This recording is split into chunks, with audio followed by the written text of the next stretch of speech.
Hi, folks! And BGG Spring Con 2021 got canceled again.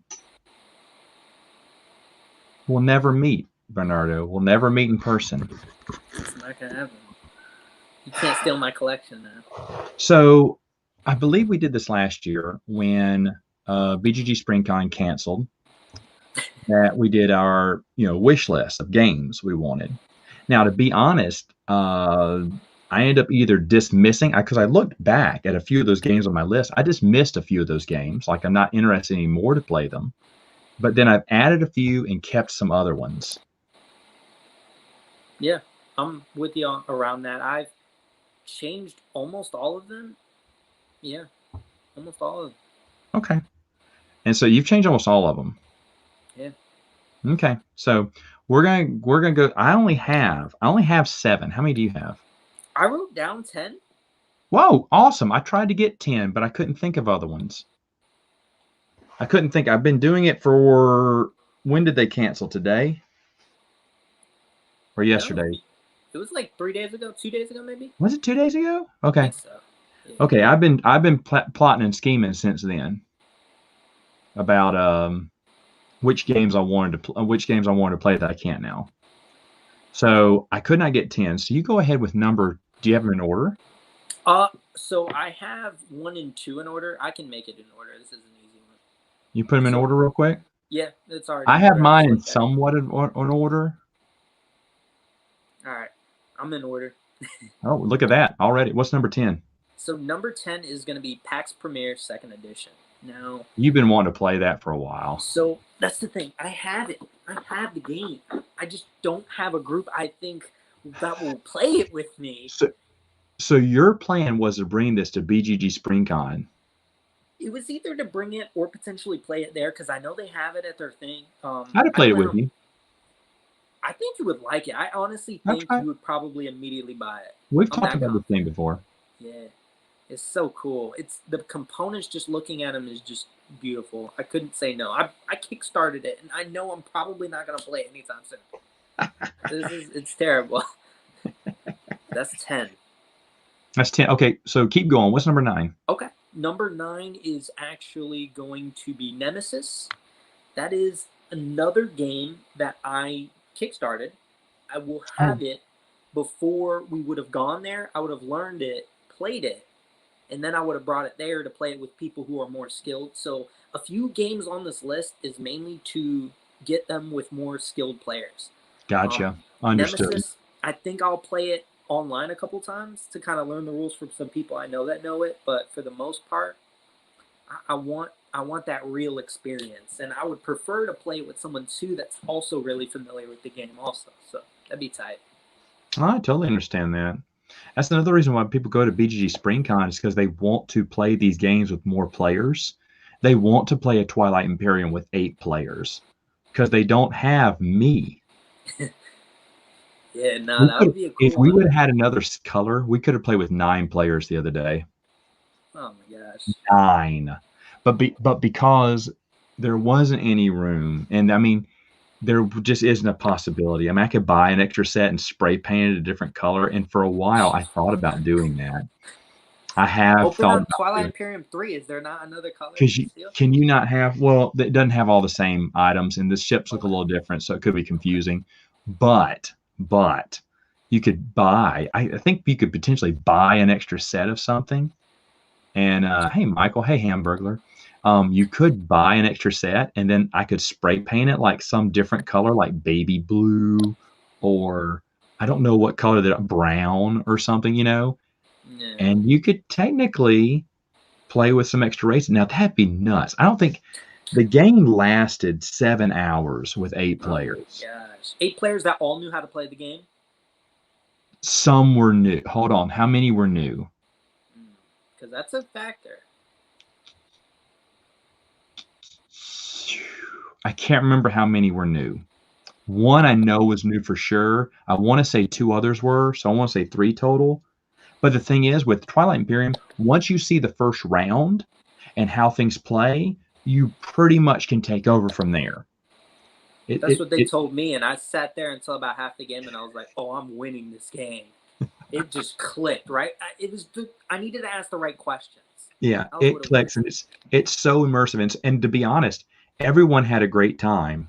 And the one who won, there was this kid who was really worried. It was kind of above, he plays Catan, and he plays Magic the Gathering, and he plays other little stuff, but he's never played anything like this. And so he told me at our house, he cornered me in the kitchen, went, hey, can you kind of give me some advice? Because I don't know what I'm doing. And I was like, sure, man. So because I was helping out everyone.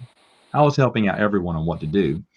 And then I started helping him out. Well, then I started going all in to try. And, we scored a point here. He didn't know that it takes several rounds for you to get the big scoring going on. He went, can't we score this now? I said, no. We wait and we build. What about the next round? No. We wait and now go for it. And then we'll get like 2 points. Like, good. Yeah. And that's like big if you can get 2 points in one round. And so we were jumping like that. Well, then he had to leave. So I took over, which was I didn't know he was leaving early. And he had the lead by 1 point. And I ran with it because he was about to do another big score. But then things just worked out. I mean, one of my secret missions was to lose my home planet. I went, how am I going to lose my home planet? I'll never get that one. And then there was this guy who was almost eliminated. He just had a small army. He had no place to go. He couldn't build his space station anywhere because everyone was around him. And he was trying to figure out a place to, for refuge. And I told him, I said, hey, man, since I didn't help you out when they invaded your home planet, because I couldn't help him, I didn't want to interfere. He asked for my assistance, and I didn't want to interfere with that armada. I said, I'll let you take my home planet. Just let my people move. He went, okay.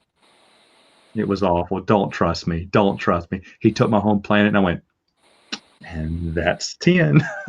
Plus, someone really wanted me to vote for them, so they gave me support for the throne, which is an extra victory point. So I had a victory, which everyone knew I had an extra victory point in my pocket, so they didn't want me to get to 9. But they were blocking me at every path. I was thinking, someone needs to come take my home planet. So I left it open for the longest, but no one was paying attention. I was like, take my home planet so I can win this game. And then I told that kid, hey, kid, I feel bad for you. Just come take my home planet. You can, really? Yeah, you can build it. It's okay. I'm not going to build there. I gladly gave it up. And they gave food out his mouth. And my nephews go, you never trust him. You never trust him. When he says do something, you do the opposite. Yeah, that has to be frustrating. So our game lasted maybe like 5 hours. I'm just thinking like 7 hours to just lose sounds so but bad. To be honest, my nephew said it was the best game he'd ever played. All my nephews they said it was the best one. Like now with that expansion, 4th edition is it. 3rd edition is officially dead. I can finally. Components alone, I knew they just needed a little bit more. They didn't even need as much as they did, but those components just immediately wiped the floor. To be honest, the complaints I had was no preliminary missions, but some of those secret missions are worth 1 point now, and they're not as hard. So that's like a preliminary mission. My other one was what? Oh, I still love the mercenaries. Yes, you can take that from the 3rd edition and de facto put it into the 4th edition, but you have to remind people about the rules of using mercs.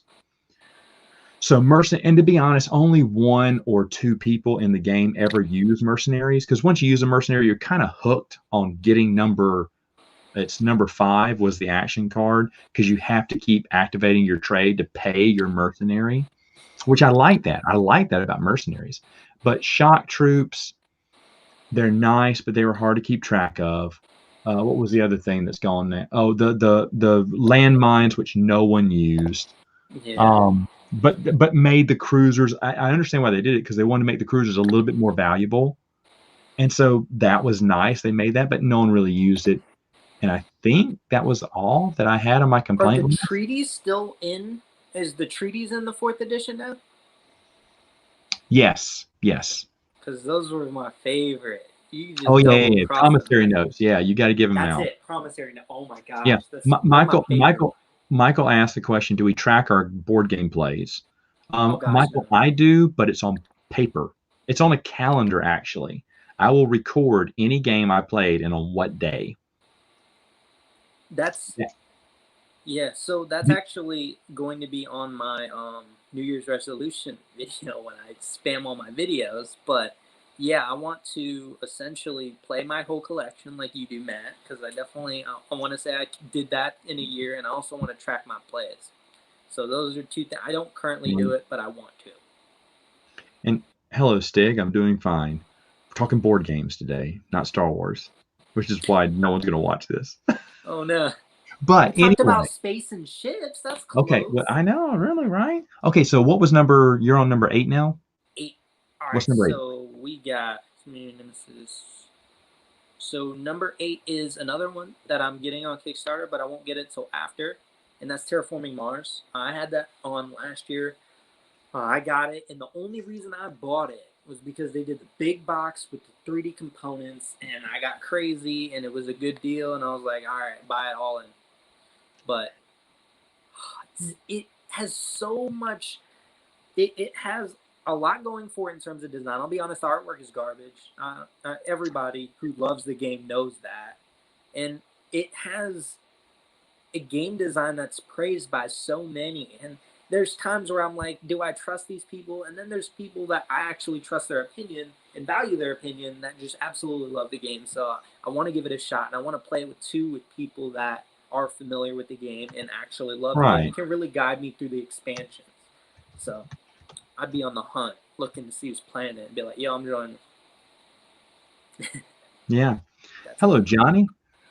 Yeah, Terraforming Mars, same way with me. I don't like the artwork.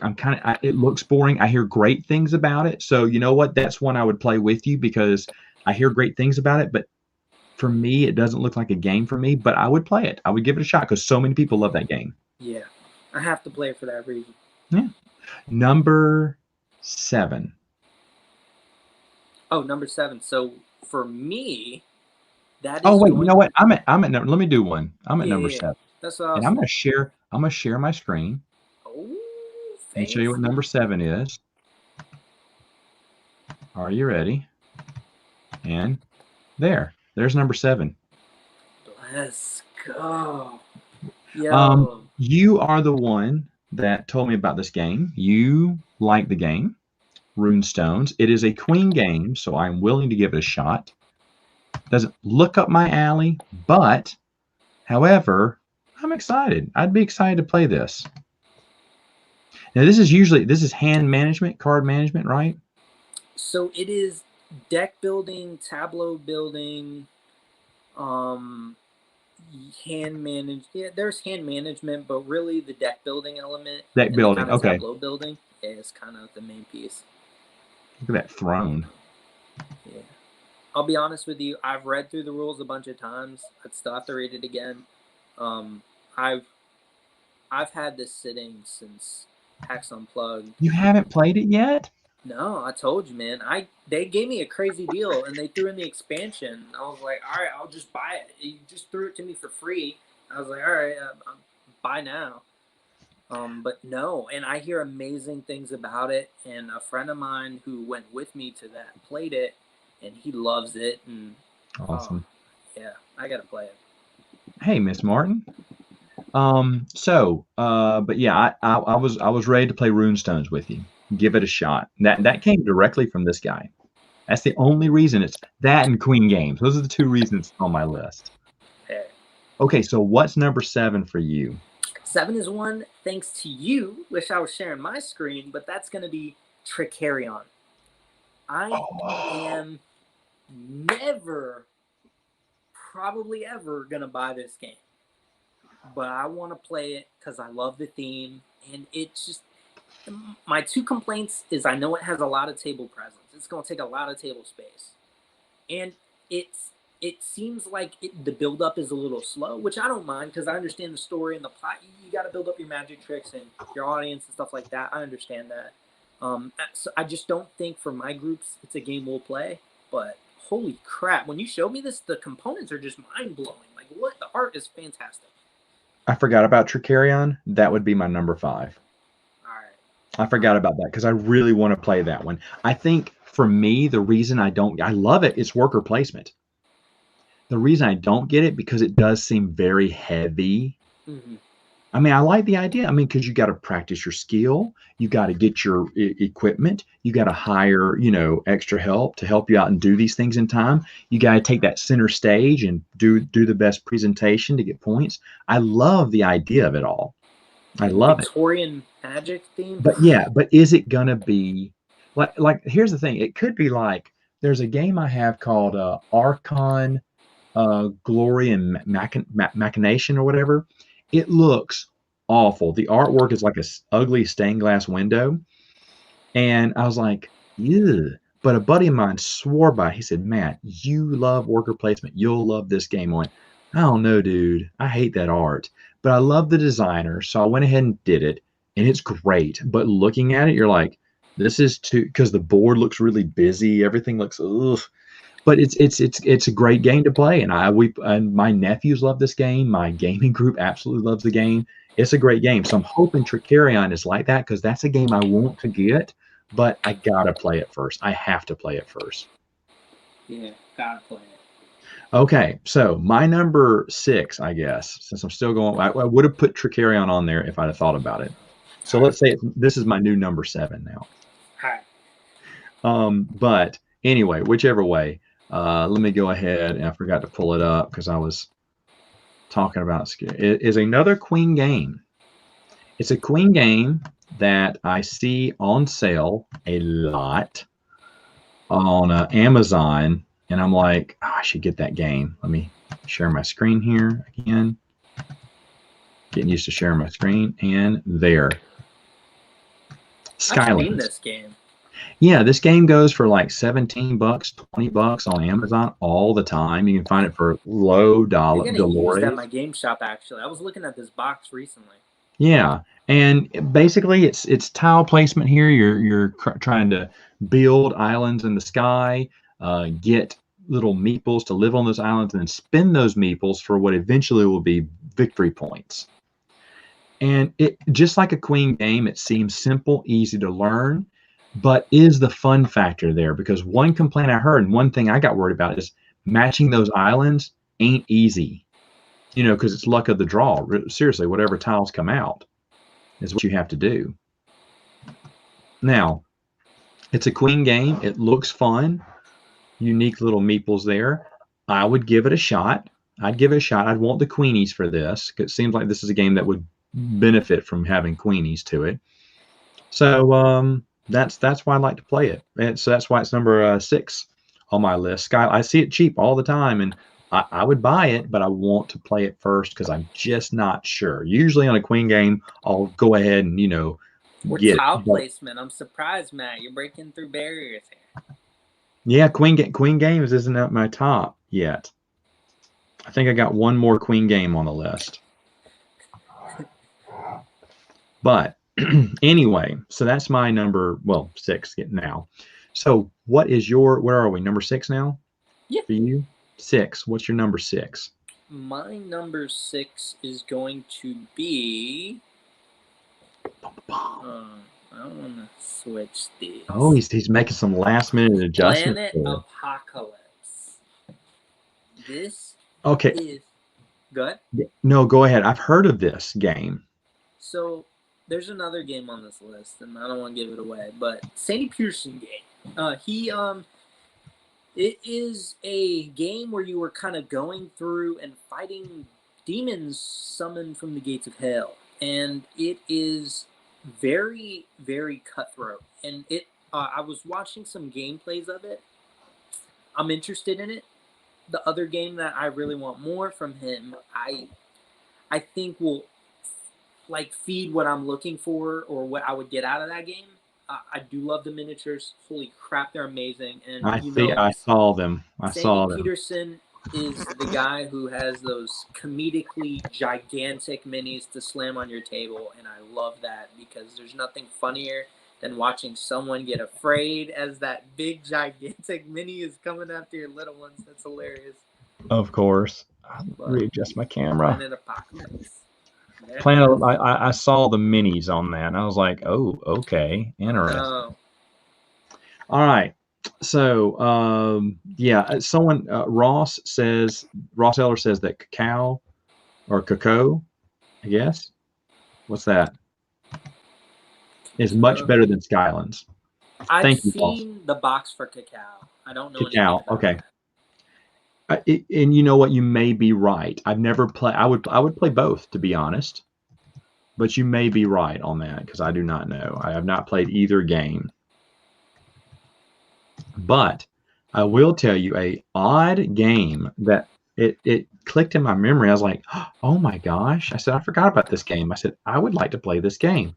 I see it for dirt cheap. I mean, dirt cheap everywhere I go. And let me see, where can I find the, there we go. Let me share with you this, and it's an older game too. Of course, I want to play it. It is Utopia. You heard of this game? No. It seems a little area control. As you're look at that dude. As you're building buildings. Well, these are no good pictures at all. Hold on, let me see if I can find Are pictures. They the checkers? Well, those are not good pictures. Hold on. Where are these pictures from? Oh. There's some nice building. Oh, there they are. There's the building minis. Look at that. Ooh. Oh, that's what Solo did. So you're trying to build these buildings, trying to attract people, and then use them as slaves. Because Utopia it's not a utopia. You're using people as slaves. It's got some neat ideas and some neat rules. I don't think I've seen only one review for this, and to be honest, it's not that good. It's one of those 2-minute rush reviews, but it's enough to get me interested. Now, like I said, this game sells for dirt cheap, but just because it sells for dirt cheap doesn't mean it's garbage. I've found a lot of good games that sell for dirt cheap that are really good. In fact, that's something maybe I'd want to do at a later time. Great games you can get for under $20. They're bargains. They get passed up by everyone. Yeah. In my recent, top whatever videos, someone told me that he was finding these new games that had been out for years he'd never heard of before until they saw my list. And he decided to check a few out. Someone did check one of them out and said, you better be right on that because I just bought it. And then he emailed me later like, you're right. This is an awesome game. I was like, good. I can't remember what game it was either that he got. Oh, he got Gekaido from Ollie's for dirt cheap. It was like $10, $15. So he said he saw it, but he passed it up because it didn't look that good. But I said, no, if you have a kid, it's a simple fun. I mean, my nephews absolutely, I'll be honest, the only people I play that with are my nephews, but they absolutely love it because they're into bot battles. They watch those bot battles on TV. And so this is like bot battles, but with cool little minis, of course. Oh, yeah. I saw that. I have that screenshot as a game I was interested in. It looks cool. But it's a cool little game there. And Utopia just sounds interesting to me. And it's one that I definitely want to check out. And to be honest, like I said, I'm not really area control. It's area movement too. But like I said, that it looks interesting. The gameplay seems interesting. So that's why I'm willing to try it out. And that's why it's my number 5, or would have been number 5. It's number 6. And number 5 is Tricarion. So what is your number 5? My number 5 is a game I've been hearing a lot about. And I'll be honest with you, I do think the game they're comparing it to, I would like more, which the game they're comparing it to, I'll have to look in a moment. But the game that is number 5 is going to be Dune Imperium. So this is a deck building game, and I like the Dune universe. I don't know if a lot of you guys read the books and stuff, but solid. It's supposed to. It's if I remember correctly, this should be following the new movie. That's kind of like what they're utilizing it for. But the gameplay is, from what I hear, excellent. The only thing that they keep comparing it to, which I'm looking for as we speak, is another deck building game that just so happened to come out last year also around the same time. And every single review, it from what I've seen, is comparing the two games.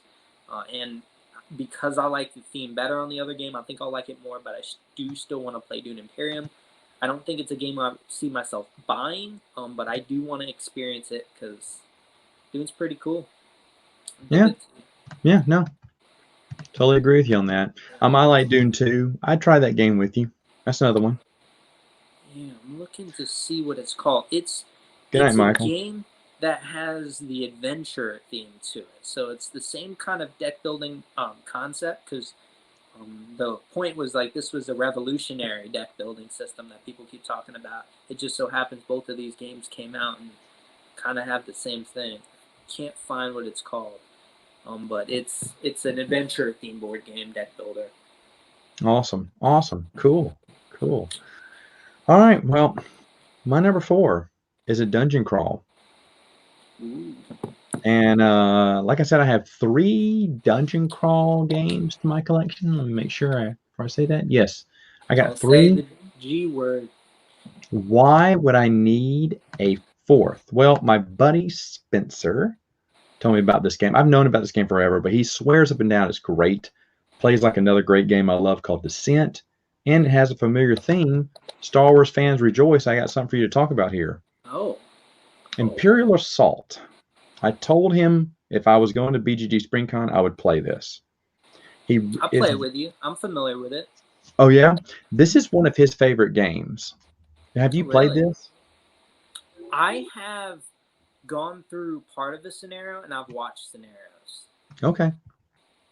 Because like I said, look at that mini. Oh, it has one of the best Darth Vader minis, too, and that's the boy.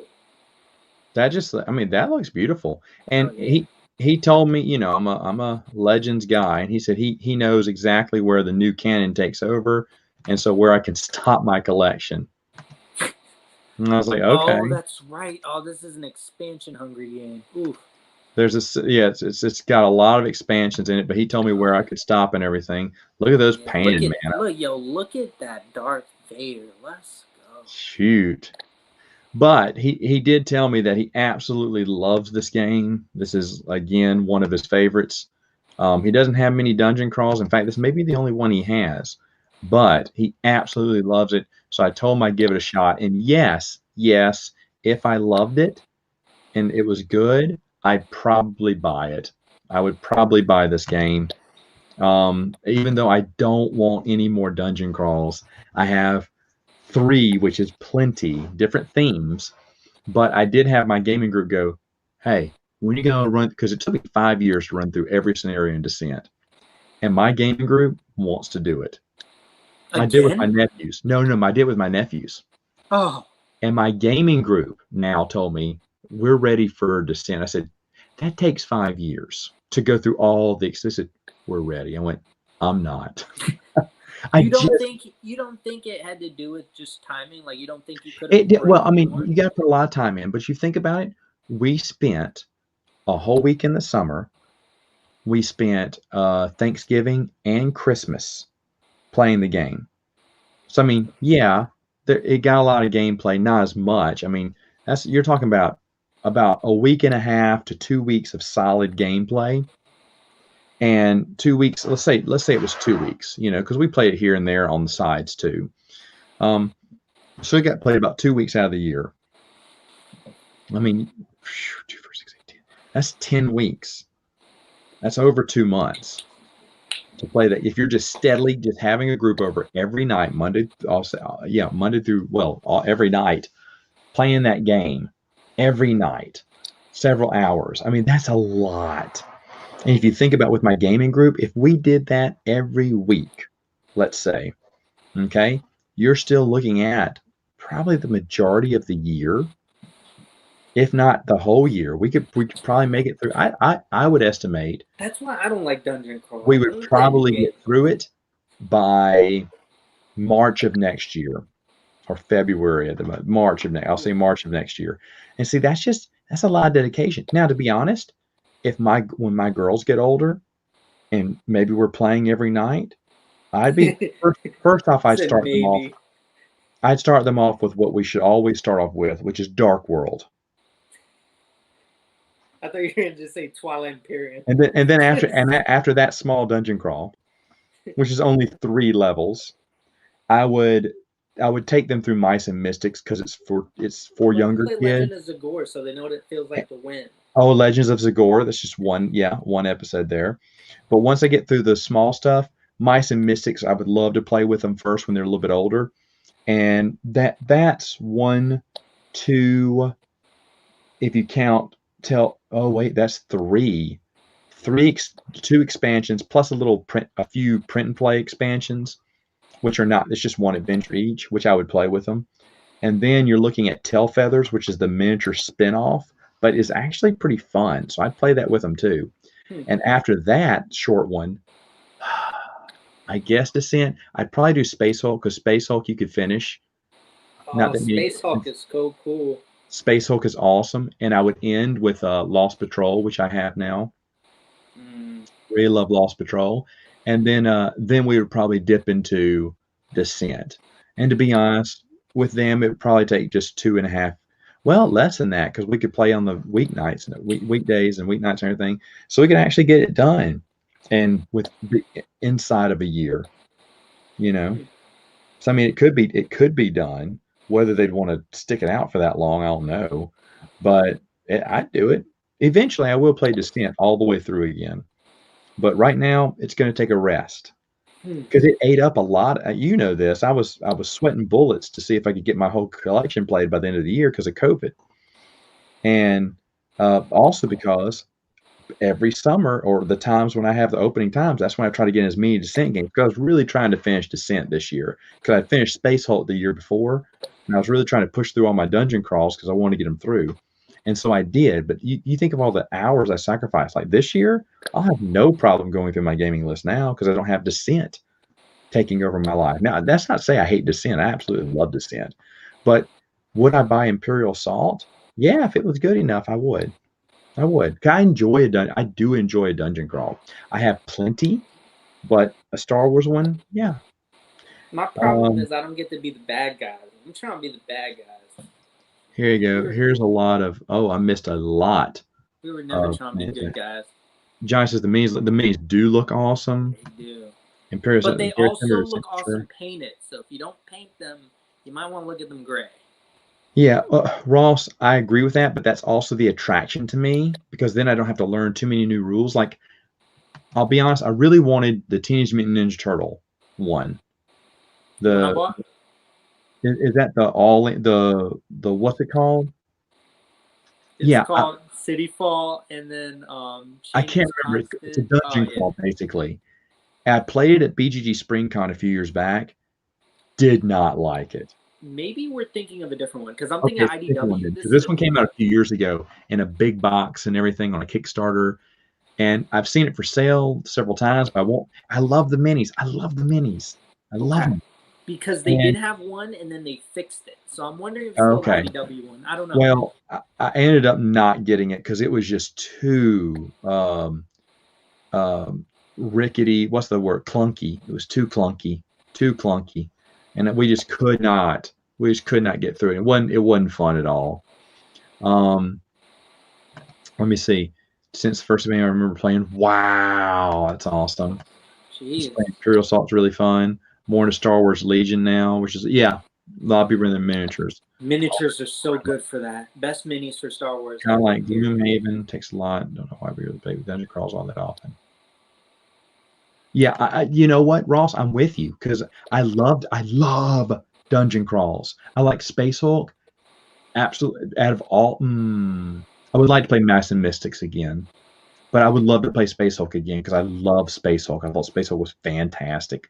And like I said, eventually, right now I need to cool off Descent. Right now, and but eventually I'll get back to playing it. But we just played so much and that was me, because I wanted to finish Descent once and for all this year, so I could get it off my playlist. Cause I felt like I had to get it done. Cause it had been 5 years of playing it 2 weeks out of the year, 2 solid weeks out of the year. But the thing is, though, no more time for that. I gotta move on. And so I'm getting a lot of games played because of it. Shoot, I'm racing through my list this year without that hanging over my head, without any dungeon crawls. Because at one point it was Space Hulk and Descent I was running through at one time. Mice and Mystics I ran through all at once. I like the idea of dungeon crawls. My thing too is, like, why wouldn't I just play D&D? And I say that, I mean, not a lot of people do, but like, I just like that open freeness. Like, all right, I'm gonna go. That's why a lot of people like the miniatures. I'm gonna rob his Like bank. All American Cornbread was saying, he's a miniatures man. I get it. I get it. I mean, but the thing is, though, they're fun. I played Mice and Mystics all the way through because I got that game very early, and I didn't have that many games, so I could play that game a lot. And then when I got Space Hulk, and I got Space Hulk and Descent early too, but it just took forever because I was getting tons and tons of new games in. Right now, I'm not. I just talked to you. I have enough to cover me for this month. I have enough games to cover me for this month, and maybe one next month because all my Kickstarters are tied up until January. It sounds to me like they're possibly going to February. I even canceled one because they never shipped it to me. It was a shipping error mistake. I said, I'm done. Give me money back. I don't even want it anymore. So, and I've been holding back on getting anything else right now. I've been buying promos here and there. So, I don't know. Starting in February, I may have to think of something else to do, unless those other Kickstarters come in. Don't worry, we'll come. I'll let you come review these games. That's right. That's right. I have a year and a half worth of game review that I can review. So disgusting. Okay, so what is number 4 for you? Number 4 is going to be Firefly. I want to play Firefly really badly, and I know I won't buy it unless I play it, and I'm scared if I play it, I'm gonna buy it. But I do need to watch the series for it. That was the thing too. I wanted to watch the series. I still have never seen it. It's 13 easy episodes because the series is so good, and the movie. It's only 13. One season? Yeah, 13 episodes. It got canceled in its first season. I'm watching Buffy. I need to finish this. Well, finish Buffy, but watch Firefly. You'll absolutely love it. You'll love Serenity, and then we play this game. It's simple: pick up and deliver. You got to use my house rule. Well, I read the rules wrong once, and we've been playing it wrong on purpose ever since. We played it right the second time. We hated it and went back to go into the house rule. The rule is you can't do the same action twice, which really slows the game down unnecessarily. So I said you can, except for working on a planet. Working on a planet gets you $200. That's just if you're just flat broke. Grab $200. The lowest contract in the game, I think, is $400. So what I said is you can't do that action twice. But you know what? In every game we've ever played, no one works on a planet. No one grabs it. It's a waste of time. So we all just do other things. But it's a really incredible game, and it's going to be expensive now because there's a few. You're a completist, and there's a few things that are hard to find, like that Artful Dodger. Yeah, I have to look at what my shop has. They have so much. Pretty impressive, actually. You have a pretty impressive game shop in your area, I have to admit. Pretty crazy. He has a lot of out-of-print stuff, and if people don't buy them, they just sit there. But Firefly is, it's always in my top. It's always in my top 100, top 10. I think it was number 3 this year, right? I think it was. I knew it was in your top 5. I think it claimed the top. Yeah, it's always been in my top 5 every year. I'm not kidding. I think, is it really that good of a game? Because it'll be a while since I get around to playing it again, and then I play it. And I'm going, yes, this is still a great game. Does your wife play this game too, or no? She did back in the day. And she hasn't in a while. But if she does, she has a rule. She has to be Mal, and she has to have the Serenity. That's the rule. But it's funny because all my friends, they have different ways to play. Now, one thing that I wanted to do, I just couldn't get it done this year. I really tried, was to have a 9-player Firefly game. Oh, yeah. And with the whole galaxy. And I didn't get that done this year. Zombiegeddon is a thing of the past now. The past 2 years I haven't gotten it going since the girls have been born. So I wanted to do another Zombiegeddon. I really tried for that, missed the boat on that one. And then the other one that I really want to do was that 9-player. I told you I did a 6-player Spartacus.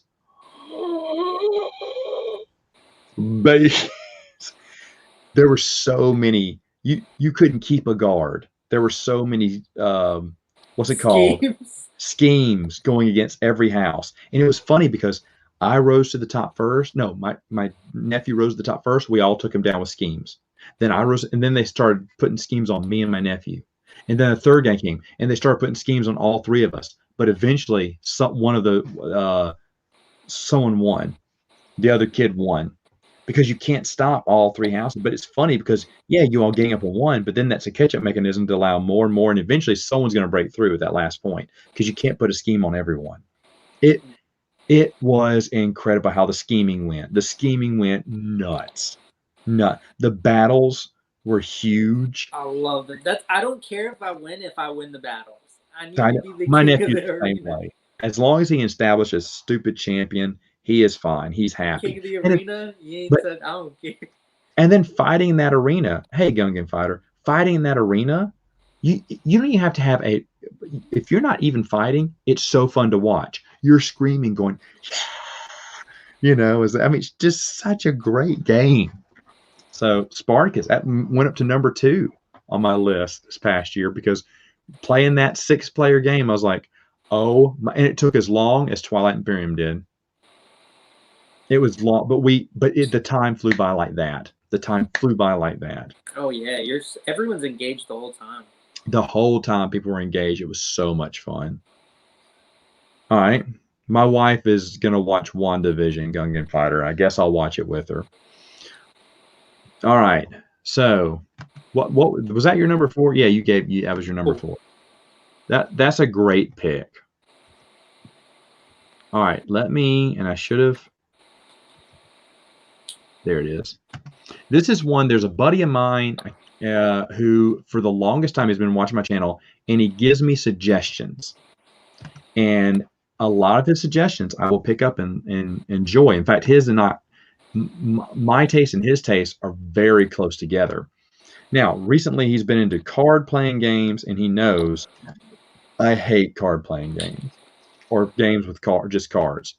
But and this is a foreign cover, so let me pull up a different one, different picture here. One that he does have me interested in, but I want to play it first. Let me share my screen again. Here we go. It's called Artificium. Artificium, you were just using these jewels, same color jewels, to get product, to get to buy other things, to upgrade your product, to eventually get victory points.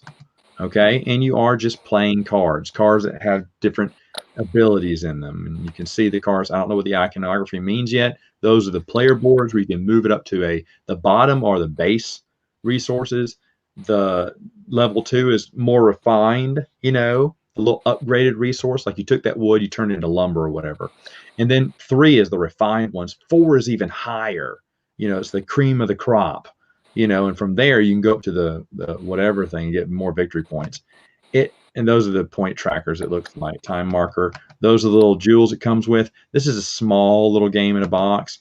It's just point salad in a way. Like a Biblios kind of box? In a way, yeah. And it goes over 4 rounds, as you can see there, and you're just scoring as many friggin' points as you can. I have seen this played. It does look interesting. It is pretty cheap to get. I'm interested, but like I said, card-driven game, not really my style. Need to play it first. Got to play it first before paying for it. It's very cheap to get online.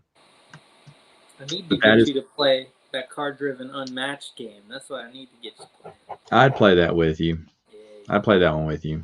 Not hyped on it, but I'd play it with you. Artificium, my number 3. All right, so what is your number 3? Number 3, you're going to be proud of me, Matt. I better be. It's Yato. I have to play Yato, man. I saw the deluxe, right? It's got to be the deluxe. I can't even look at that other one. It's pitiful. I need that. Yeah, the old version. The version I got. It's so pretty. I saw it and I was like, I was looking at it on Instagram too. I saw this picture. I was like, what is that? And I looked at it. I was like, Yato. I was like, God dang it. It's Yato. And then I mentioned you. There's a deluxe version. You're like, oh, yeah, it's on the way. And I was like, oh, man.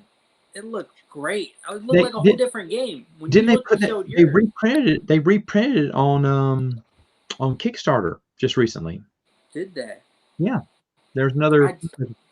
It's another one I want to play first. I don't think I could just go out and buy a game like that. I've done that too much. It is one of the most amazing games. I told you it was.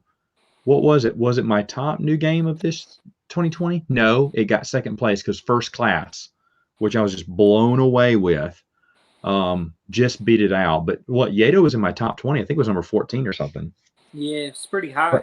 I was But it was surprised. in new games. I try to rank conservatively because the newness factor is there, and I know that. And I've been wrong before. These games have some of these new games rise up, and that's great. That's great. I love that. But most of my new games, not most, a lot of them do drop the next year, just like everyone's did. And so I try to rank mine conservatively. I thought First Class was one of the best games. It was the best game I played last year, but Yato was right up there with it. I told you about it. I finally got to play this game, just the base version, because I didn't know about the deluxe that had already come out, or the had been Kickstarted, hadn't come out yet. So I bought the regular game, loved it to death, played it a million times. And then I heard about this, and in my review, I said, I just heard that they did a Kickstarter that I missed out on, doggone it. And then someone emailed me and said, hey, I got the pledge. I'm not going to get it. I'll sell it to you, same price. I went, done. So that came in. It is a beautiful white box that is double the size of the regular Yato. Yeah. It comes with that little extra, I wouldn't say expansions, but just extra tiers to the game you can add or take away. Like the Ninja Meeples, yeah. We added them. They don't change the game. I mean, they change the game significantly, but not too much. Like I can play the base game and be happy. I didn't need these little expansions, but I'm glad I have them because I'll play with them always. I love the metal coins because I was about to buy metal. I already bought Ninja Meeples for my base game. I already bought Ninja Meeples for them. I saw those Ninja Meeples and I was like, I need that. Mm-hmm. Yeah, I got the Ninja. Well, now they have some nicer ones in the deluxe version. I was deluxifying my regular version until I found out they had a deluxe version. And the metal coins, everything about Yato is beautiful. It is such an astonishing game. Like I said, if it hadn't been for First Class, which I played, and it's the real reason why I think First Class got number 10.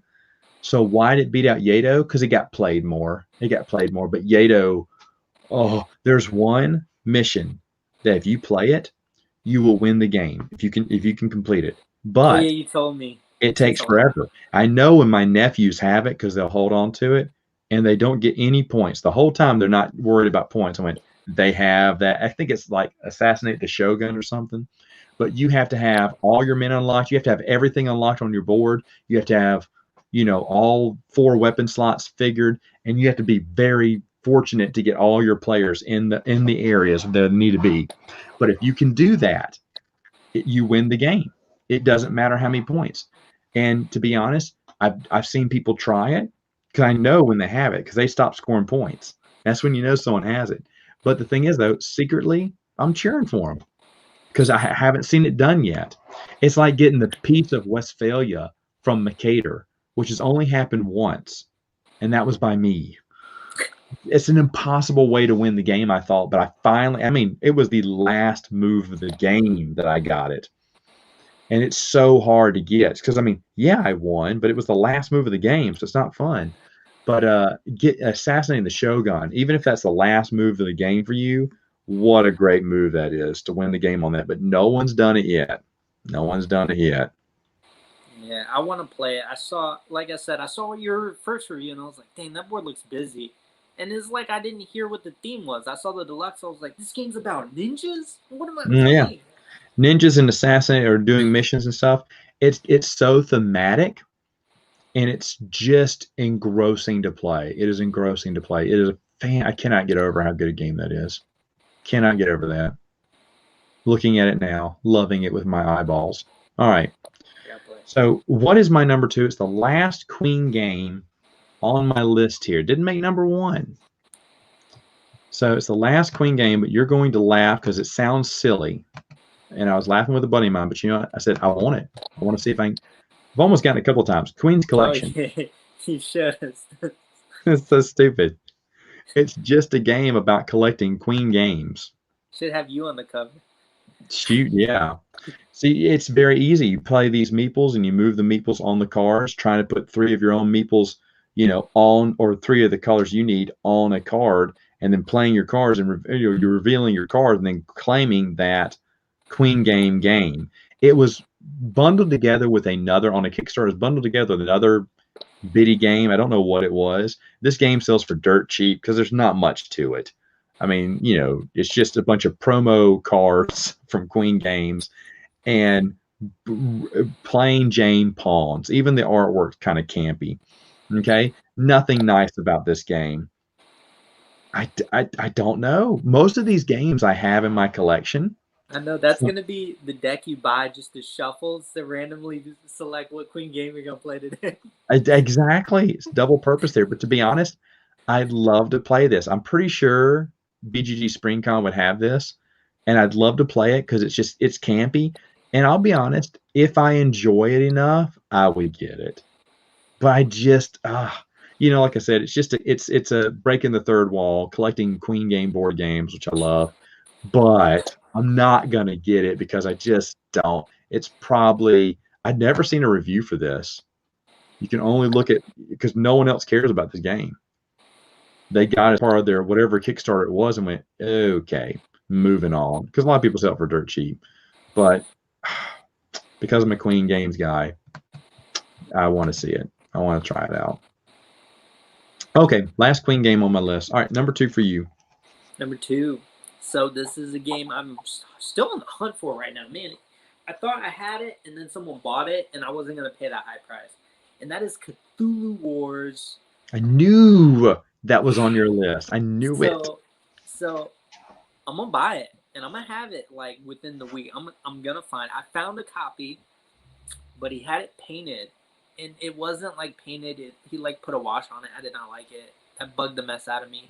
And it wasn't the updated version. So there's 3 versions. There's Onslaught 1, 2, and 3. 3 has an errata that I really want. So I'm really focused on that specific one. Because you'll see online, there's the 1st edition printing. There's a lot of changes that happen all the way through 2nd edition, let alone 3rd. Just has enough little things that actually matter. One of them being the base game, the Cthulhu Great Old One. He has an errata that's important, and that's why I want it.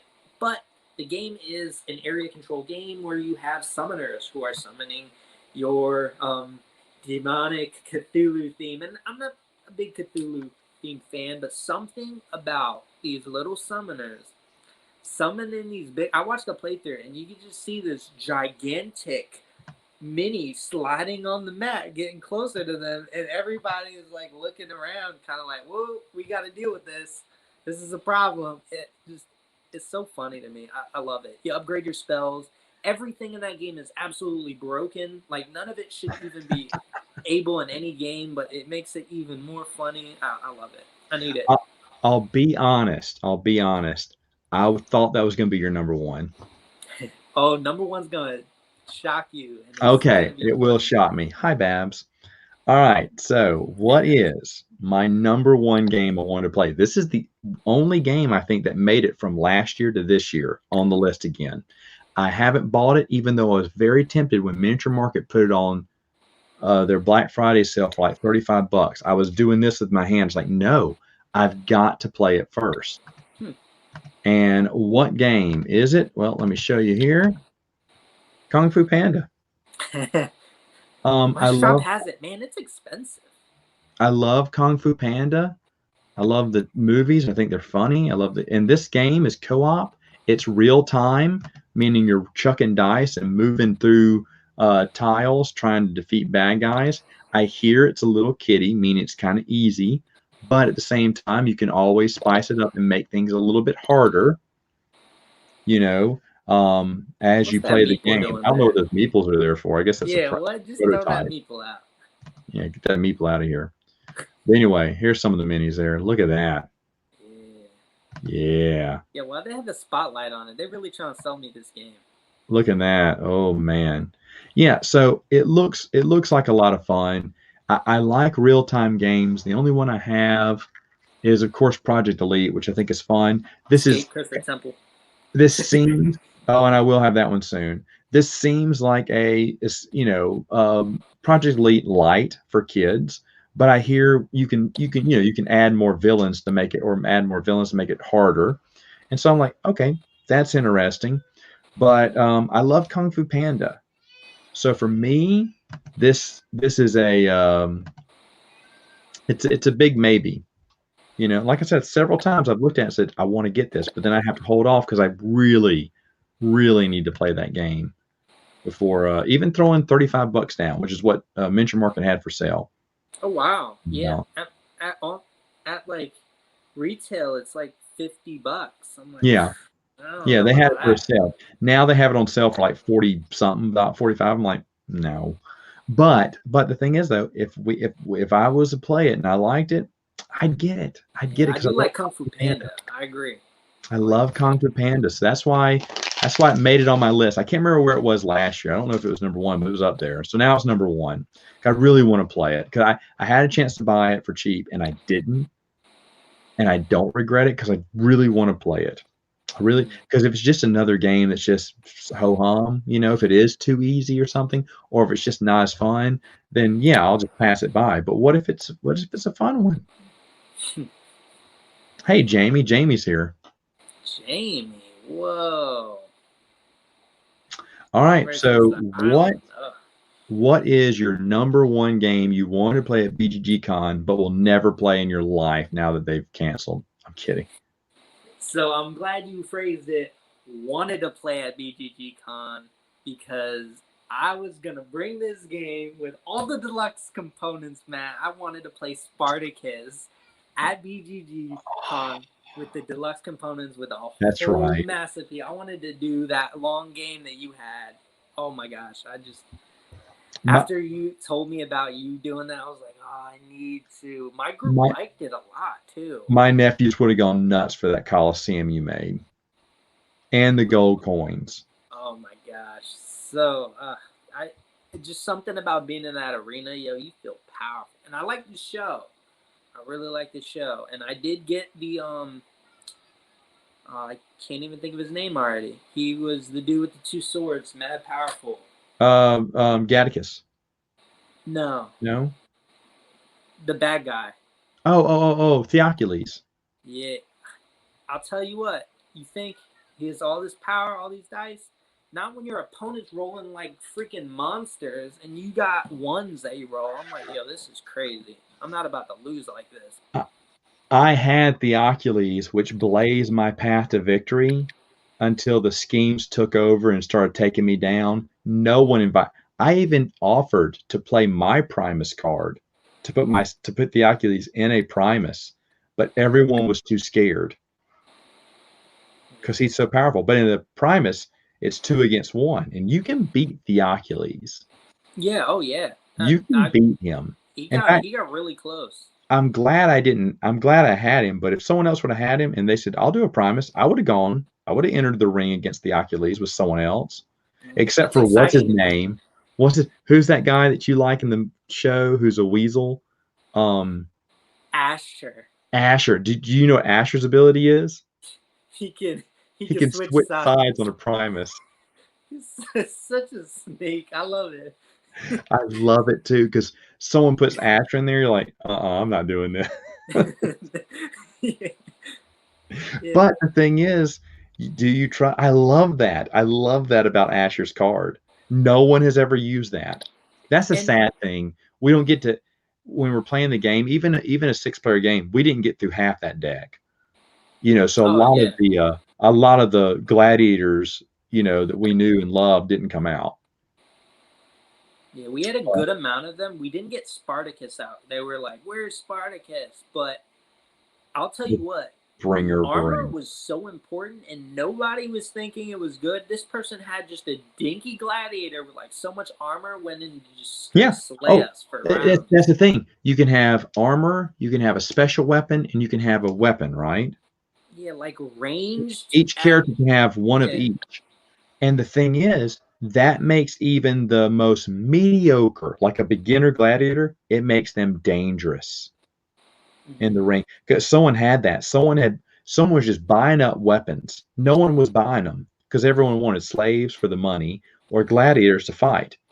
And when he went and entered the ring, he couldn't be beaten because he had an extra, he had these extra help cards that would help him out in the game.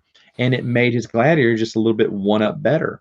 It was smart for him to use that because he took mediocre gladiators and turned them into champions, which is fair. I like that. Another reason why Spartacus is a flawless game, in my opinion. It's so because it's going to be in my top 5.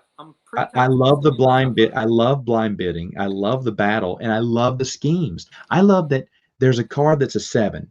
My house is a level 4. Bernardo's house is level 3. Well, we can't play that unless one of them is a level 7, unless we team up together and we take out so and so. It's a level 7 scheme, but if a level 4 house and level 3 house combine, that's level 7, and they go after this person. I love that. I love that you're making deals. I mean, seriously, this game has it all. Has it all. Second only to Twilight Imperium on my list, but it is a fine game. It is a fine game. I love with that arena, man. We would just be submerged in the painted minis. Oh. There'd be yelling. There'd be screaming. I'm breaking a sweat just thinking about rolling them dice. We'd be talking about Jupiter's appendage several times in the game.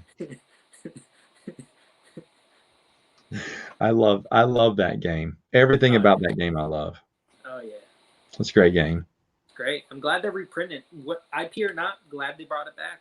I am too. I agree. I hope they reprint that big Primus map. Because I kind of do regret. Well, how much was it when I told you about it on eBay? It was like 120 or something. I think it was 150, but $50 shipping. I think it was close to 200, and I just couldn't pull the trigger on it. But those things sold within 4. He had 6 of them. They sold. I found a company. I did find one that can print one, so I'm working on it. I also want it to be the maximum player count because that map was not. Remember, it was only like 5 players or something. But like I want. How much they want? How much they charge? Print it. I believe if I remember correctly, it was $40. And that's on a nice. Yes, same map, same kind of map. Are you getting it? I'm working on creating the sizing for it, but yes, I will be getting it, and I'll show you it. Then put an order in for me too. All right.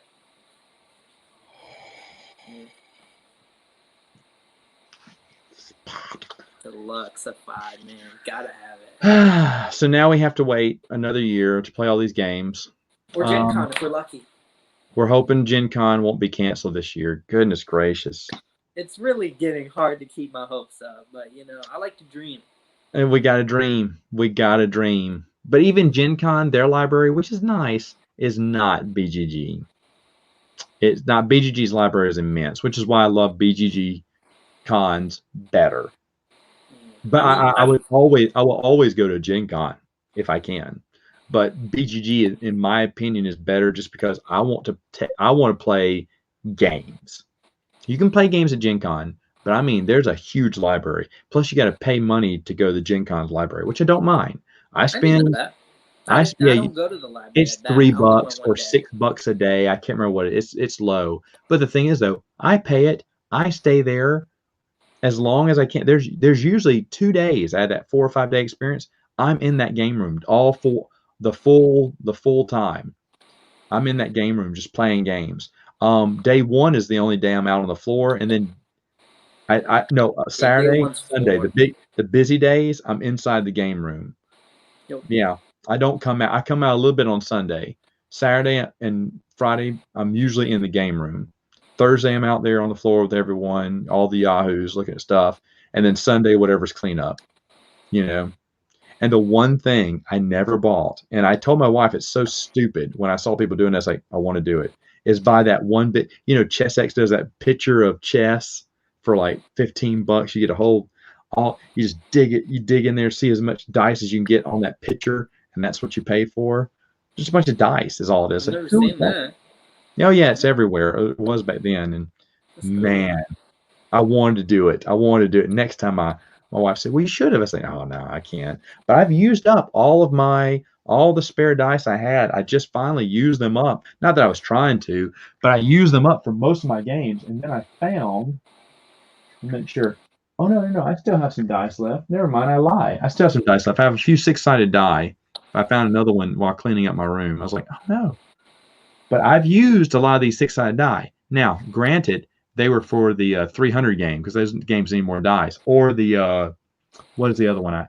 All American Cornbread. Quick answers: yes. It's about the show. Show's awesome. Glad you like the show. Yes. Yeah. But the reprint is not. But like, you know, if you find a good deal on the other one, I paid a pretty big price. I don't regret a single thing. Yeah, but the thing is, I used the dice for Favor of the Pharaohs when I did, because that game needs extra die. I used some red die. So I still have a few 6-sided die. I may have a 20-sided die somewhere in there, but not that many dice. But I keep them just in case I need them for different games. Now, BAMS, where are the cons usually in? BGG is always in Dallas, and Gen Con is in Indianapolis. And PAX Unplugged is in PA, Philadelphia, which is in Philadelphia, which I hear gets better and better every year. Oh, it's so good. And then the other one that I was going to go to last year was Origins. I had timed up my originally I was supposed to travel for my work, and the last time I went through Ohio, I just missed it. It was that weekend when I was leaving. I was like, no. So the next Ohio trip I had planned, which was last year, was going to be right in the middle, right smack dab, where I could go to Origins first and then go to work. I had it planned. I was just telling my boss, I was like, yeah, let's do it this week. He went, you want to do it that week? I went, yeah, that sounds great. Because I was going to go to Origins first. So Origins is like the I hear it's like the preview for Gen Con, you know. It's like where it started. It's where it kicks off. Things kick off and everything. So, but I'd like to visit it once. I wanted to see it once. But yeah, that's where the games are held. Yeah. Hold on, let's see what's your other question. Do people who play have to know what they're doing? Like seriously? No. You can be. When I first went, Babs, I had two regular games. I got into zombies, and someone had just shown me Firefly, and I remember telling my wife, "Went, wow, I never would have played that game. I mean, I never would have bought this game unless I would have played it first." And that my friend brought it by, and I loved it. I was like, "That's pretty impressive." So then I looked around and said, "Well, where can I go to play more games?" And this is back when I was new. I was brand new because I was playing zombies, and that was it. You know, for like a year or so, we were playing nothing but zombies at my house because I didn't know about any other games. And then I've heard about Gen Con. I went, well, I'll go to Gen Con. So I asked my wife if I could go. She said, yeah.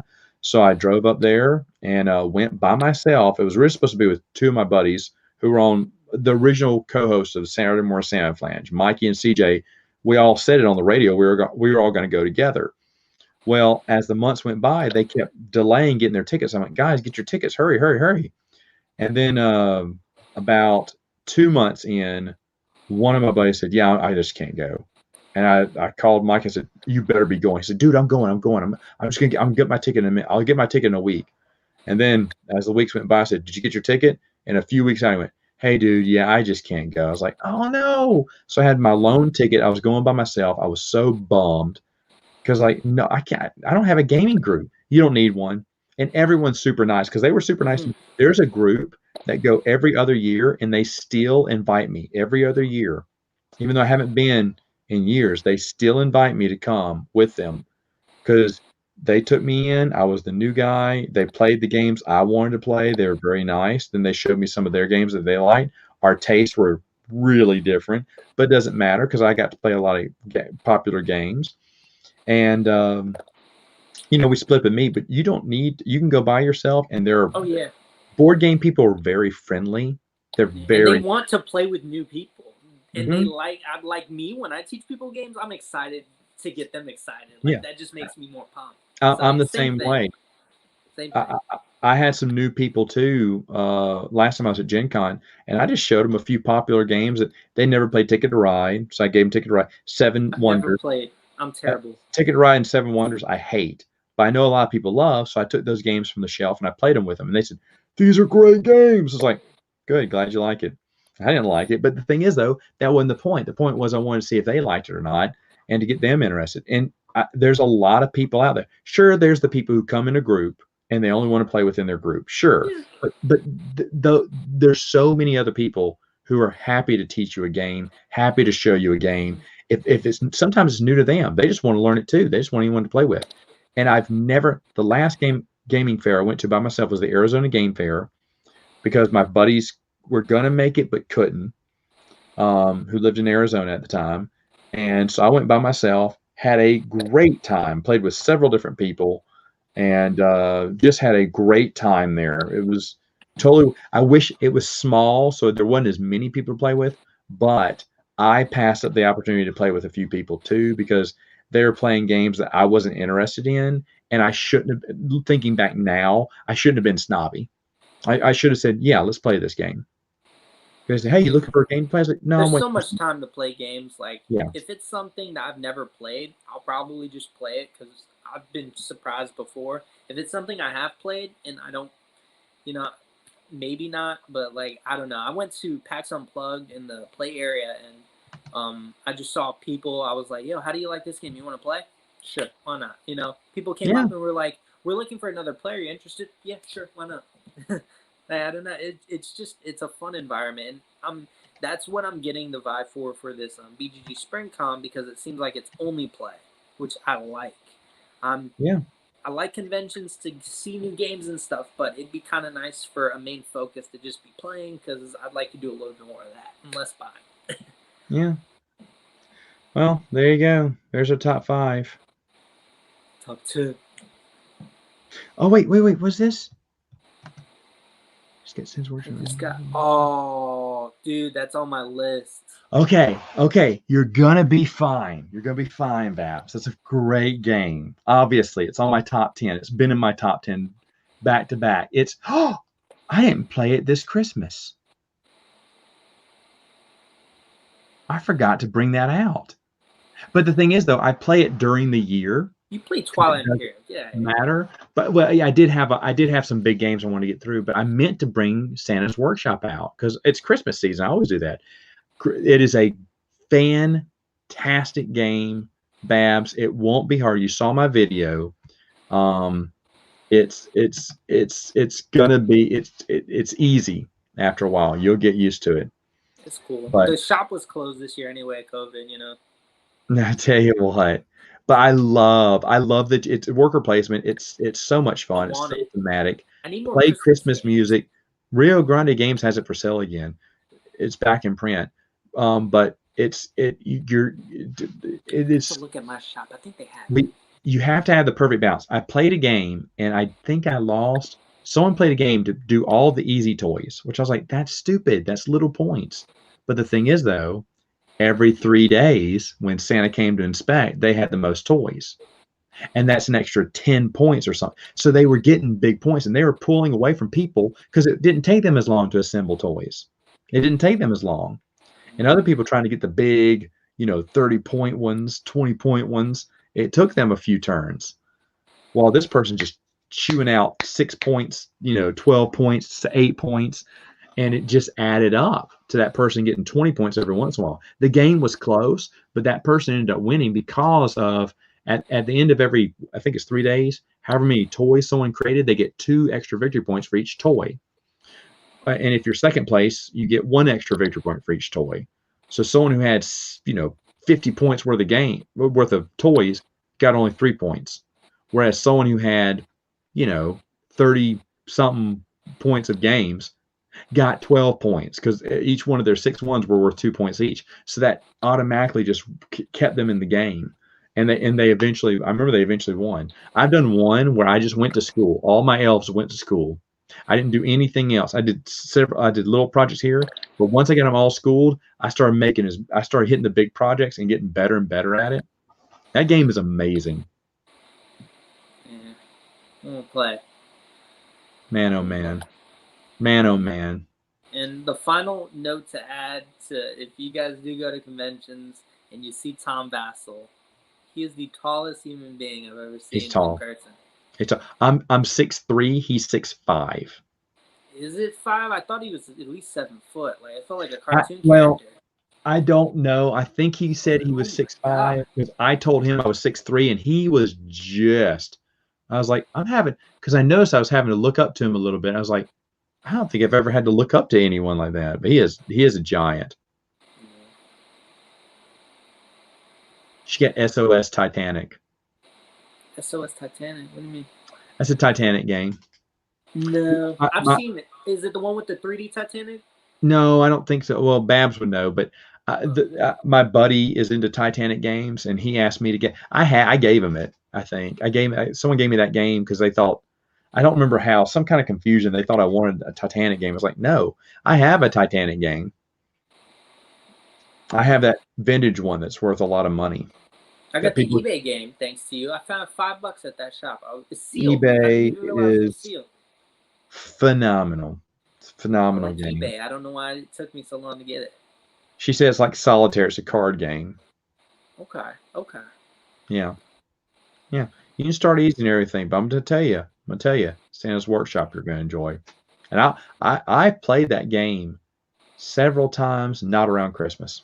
I meant to play it around Christmas, but like Bernardo said, when school was out and I took those time off, I played a ton of games. And I had some new games I had to get to the table, so we were playing those a lot. Then I had to play some of the big games, and we were just playing whatever. And I just totally forgot to bring out Santa's Workshop. That was my bad, because I absolutely love that game, and tis the season, duh.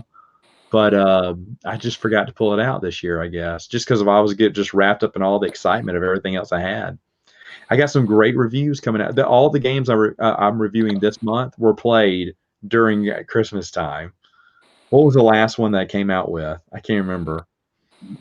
But whichever ones I have on my It channel. was an expansion, I think, right? I think it was an expansion. Oh, was it Tobago Volcano? Yes. Yeah, That's because the that last game one I is. remember. Yeah, that watched it game because is. I like the pieces for Tobago. They look so cool. Yeah, but that game really, yeah, it was Tobago Volcano. I also reviewed Sagrada Live, which I love. So good. We played Dice Hospital Community Care a lot. And Splash Party, I got a little bit earlier. I just didn't have time to do the review in time. This guy, again, Bernardo. For the older games, but I'm trying it. Honestly, I'm with you. I'll be honest. I'm not good at reading rules for advanced games.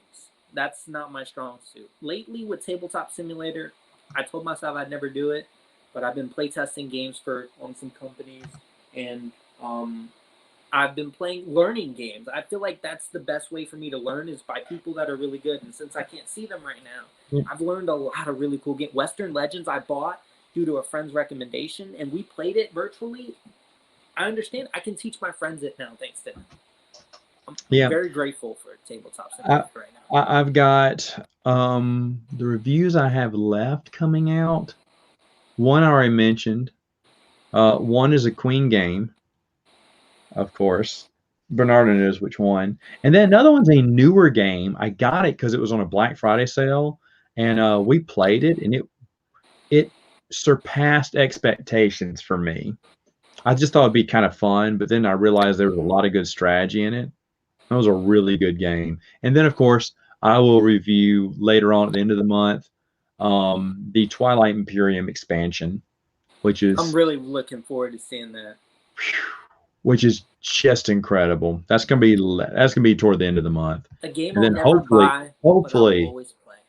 Since I'm getting the PC in soon, and it's a vintage game, I'll bring a vintage game that again Bernardo convinced me to get. It's probably going to be reviewed. It's going to be played, and then it's going to come out end of the month too. So yeah. Oh, I told you, right? I got Action Attraction thanks to Attic Raiders. Oh, you did? I knew I would love that game with the magnet and with the yo. It's so frustrating, and it's like you break a sweat thinking like, yo, if my hand just like real quick, just nope, gets them all. You just hit. That's funny. So good. Jamie, Pioneers was a good buy for me. I love that game. I think it's interesting. There's a lot of strategy. I disagree with Tom Vassel's review, saying there's overpowered on this or that. I think the most powerful person in the game is not the lady that gives you more actions. It's the person who lets you lay the double track. Because you can get the double track or something else, but you always get the double track because you want to establish the longest railroad. That game is surprisingly good, and I can't find the Queenies for that. But at the same time, this game doesn't feel like it needs the Queenies, unlike Neptune or what's the other game I like? Templar Knights. Oh, that's another thing. I ordered the Templar Queenie that I've been missing for years. I found it, some guy in Germany, but I guess it's going to take 2 months to get to me. I'm waiting patiently.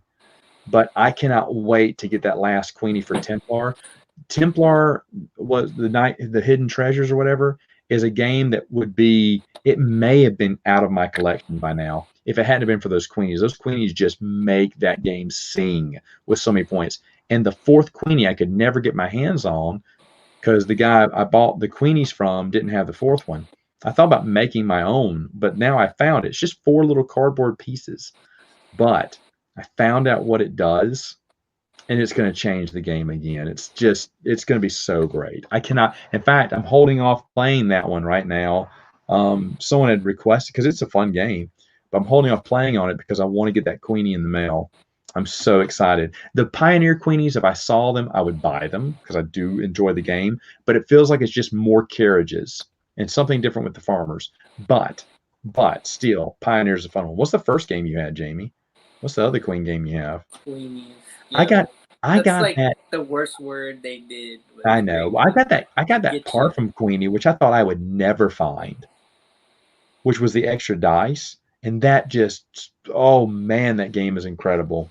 You don't have to get it to have the game be awesome, but it's a nice little Queenie. Still, my favorite Queen games is still Luxor, and I still think about the last time I played it. Hey, Babs, check online. There is a Legends at the Hidden Temple. Target was selling it. Is it just like a card game? There's actually an old one too. There's an original. Oh, okay. Yeah. My I don't know wife. what the new one is. Okay, my wife was playing it. Yeah. My wife wanted to play it. She saw it. She liked Legend of the Hidden Temple too. Yeah. She was a Legend of the Hidden Temple. I don't know if y'all have heard, worth plugging it. Simon has that cartoon series where it has Looney Tunes, Scooby-Doo. Yeah, I saw that. Not interested. I backed it for $1 just to see what the promos are. The Scooby-Doo game looks awesome. A cooperative game, mystery game where you kind of have to set up traps to take out on the bad guy. I'm a Scooby-Doo fan. World Monuments is his other one. World Monuments is a fun one. That's a fun game. I'll be honest, Jamie, I've been playing that game recently, and I think it's going to move up on my list. It's always been low. Is that the lowest rated Queen game for me? I think it was. But to be honest, Queen game? Say what? I said you have a low rated Queen game? Well, out of all my games in my collection, but we've been playing it. We played it earlier a week or two ago, and we played a couple of different rounds in different settings, and I really. The strategy, one of the things I failed to mention in my review, when I was ranking them, is that the deciding which bricks to get makes a big difference because you got to watch what other people are getting, what you can get. Because if you get leftover bricks, that's minus points. So you got to make sure you use all your bricks. My nephew did a strategy on the first round, which worked well. He saw me getting the base bricks, so he got the top bricks. Well, of course, he was killing me in points. Well, after that, he went for the top bricks again. So did I. I went for both, but I starved him out to where he couldn't play anymore. And if it comes to your turn, you can't play on that turn. You're out completely. You can't jump back in later. So then I scored tons of points, and he lost tons of points that round, and I slowly caught up. And that's when I realized, it's not just about getting the big pieces because someone can basically just wait you out. It was really good. So World Monuments probably moving up on my list. That's a fun game. Yeah, I feel like when you made your list, you just put a Queen game on each. I tried. Each video. I tried. Really did. You stretched them. You're like, how am I tried. gonna make this? Maharani is another game that I've been playing recently that I really enjoy. I've been playing some of those lower games I really enjoy. The creator told me that there was an expansion, but in his idea, but because of mediocre sales, it's not going to happen right now. I have 2 fan expansions out, and someone gave me a third one that I forgot to print out and play. It's very simple. His is, but I have 2. One is like uber easy. That just, if you look on the BGG page on your laptop, for some reason it doesn't pull up on the mobile, but you'll see both of my fans. One's called Yuletide Joy, and the other one's called Santa's Friends. I didn't want to call it Helpers, but anyway, they're 2. Santa's Friends is very simple. Yuletide Joy is a little bit, I wouldn't say complicated. It gives you some extra areas. You can build a snowman for points. Sometimes you have an elf that on some rounds you have this extra elf that you don't have anything to do with him. So you just got to send him somewhere to waste him. So I was like, well, why not start building the snowman, which would give you points into the game if you build it. And then another one, I did it with carrots. So you can go to a carrot garden and get carrots. You can exchange carrots to Mrs. Claus for little tools, assembly tokens, which are the hardest things to get in the game. It's the hardest things to get in the game are assembly tokens.